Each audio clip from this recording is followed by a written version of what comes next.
Very well. First of all, I want to thank the young people of Kenya. One day, one time, we were also very young. And we did what we did to have this country the way it is today. Some of us actively engaged to make or to constitute the current Kenyan constitution. And we went through the thick of that day. That is why we have this constitution. The young people of Kenya should not shy away from advocating for what they think is right. The young people should not feel guilty for being on the road to present petitions to Parliament, because that is their right as enshrined in the Article 31 of the Kenyan Constitution. The right to present public petitions to public authorities. It is their right. And therefore they should not feel guilty, however painful it is, however hard it is, however difficult it becomes. The young people of Kenya should now know that they have the support of members of Parliament like ourselves here. We are no longer going to be intimidated, being accused of, oh, you are funding the Gen Zs, oh, you are inciting the Gen Zs, oh, you are the one who is telling the Gen Zs to do this, because the Gen Zs are people who are schooled. They went to school and we actually gave them free primary education. They are using what we gave them to ask and petition for what they constitutionally deserve. So the young people of Kenya have a right to petition Parliament, have a right to petition State House, have a right to petition any public authority if they feel that it is necessary to do so. I honestly think that the kitchen of all problems in this country is Kenyan Parliament. Because it is Kenyan Parliament that make laws that are oppressive. It is Kenyan Parliament that made the faulty, the unconstitutional, the irregular Finance Bill 2023 that has since now been thrown out by the courts. It is the same Parliament that was attempting to make another irregular, unconstitutional Finance Bill 2024, which the greatest people of Kenya rejected. It is the same Parliament that is coming up with other laws like the livestock bill law, the privatization law that they made, and many other very oppressive laws. So if the Gen Zs feel that it is time for them to petition Parliament, they are welcome. It is within their rights. And we will support them if we so feel they are doing the right thing. So we want to tell the young people of Kenya, we are with you. We will support you. We will stand with you, as long as you're making the future of this country better. I would want to be an elderly woman in this country to enjoy what the Gen Zs are fighting today. And therefore, when I have the energy to do so, I will support them, I will fight for them, I will lobby for them, I will advocate for them, because I think they are doing the right thing. Last but not least, I would want to say this. I don't know what is this obsession President Ruto has with new things. When he came in, he found Linda Mama. He realized Linda Mama, and I don't know how he realized, because he's not a woman. He has never been in a maternity ward. He has never delivered a child. So I don't know what is this obsession he has with removing what he found to bringing what he thinks is new and creating confusion and mess. He found a very good working program called Linda Mama. He collapsed Linda Mama without any public participation and brought some other new packages. Shisha, shui, shu, shui, sha. Shisha. Linda mpango wa kando. You know. I don't know what is this obsession he has, that he has now to collapse the old funding model for our universities and bring a new model.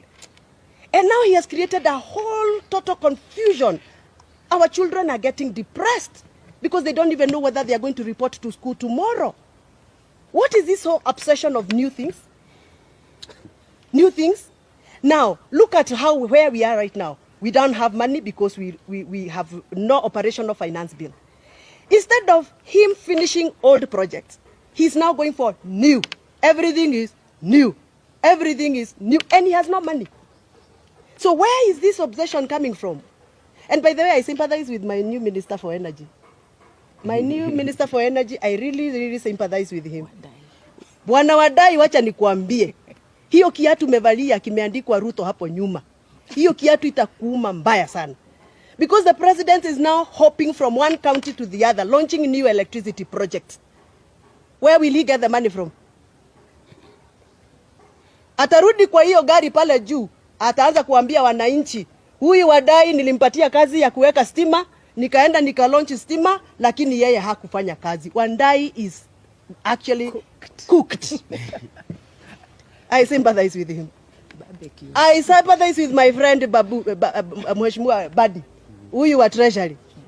Amepatiwa treasury na ni sufuria ambayo ilikuwa na ilikuwa na stew lakini imelambwa, hakuna.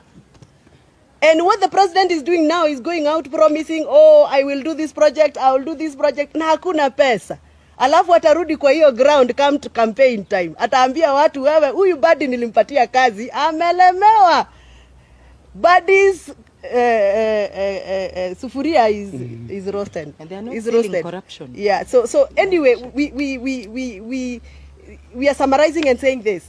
This is not the right time for president to go out launching projects. It is the right time for him to sit down, engage stakeholders, look for solutions for the pressing problems, and look for new ways of raising revenue for this country. He must engage. And there's somebody who asked me when I was coming here, now that you people are complaining things are not right, what solutions are you giving? What alternative solutions are you giving? Now listen to me. There is no president, there is no way the president will be roaming from one country to the other looking for jobs for our young people. But if you ask him for a database of how many engineers do you have in your country, tell me whether there is any database. If you went and found a request for how many mechatronics engineers do you have, we don't have a national database. What we want as representative for young people is this. The government must put effort to come up with a national database of unemployed young people of this country, county by county. We must be able to know how many teachers are unemployed from the young people, how many doctors are unemployed, how many engineers, how many lawyers. All that database need to be put in place so that when we are speaking from a point of information. When he's going to negotiate country by country, he has a database. And that is what he should be running with MPs to actually help him to create a national database for the job gap. Number two, we have what we call National Employment Authority. That is an agency that is created by the government under the Ministry of Labor that has failed this country. We need to start thinking of how we can revamp the National Employment Authority so that we can provide a better way of preparing the jobless young people into assimilation into the jobs. How do we do that? By making sure that the National Employment Authority has offices in every county so that people in my county, Kiambu, can actually access the offices at the county level, register themselves, and get to know what opportunities are there. Right now, the only person who tells us that there are jobs being advertised, for example, in other countries, is only the president on top of his car. The young people of Kenya don't know where to go to look for that kind of information. So we need these authorities' offices in every county. Last but not least, all the local employers in this country, the manufacturers, like the people who work under the Kenya Association of Manufacturers, the people who have a capacity to employ our people here in Kenya, we need to engage them so that we know how can we work with them partnership so that they can start absorbing our local people, even if it is on an apprenticeship program or attachment program. For example, if we came up with a program and said, we have 3,000 employers in this country, manufacturers, people who are manufacturing locally, and they have the capacity to employ young people. We give them some tax incentives.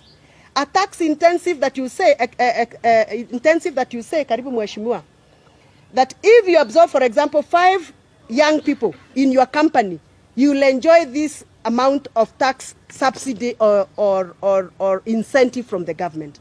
So we need to start thinking of how we can partner local manufacturers, local traders, local employers. We give them some tax rebates so that they can be able to accommodate more young people in this country. Otherwise, the issue of joblessness is a very serious issue. The president of Kenya will not sort out the issue of unemployment by bringing Raila Odinga or whoever else in cabinet or in government, because that is an economic problem that will not be sorted out through political remedies. Thank you very much. I want to say that should you fail to deliver to Kenyans, there's only one person that I know that will be easily defeated in 2027. Defeating you, Mr. Ruto, in 2027 will be easier than reciting vowels. Any living thing that is capable of locomoting or moving from one place to the other will defeat you in 2027. Even if you take a goat and dress the goat and put it on the ballot, will defeat you in 2027. Thank you and God bless you.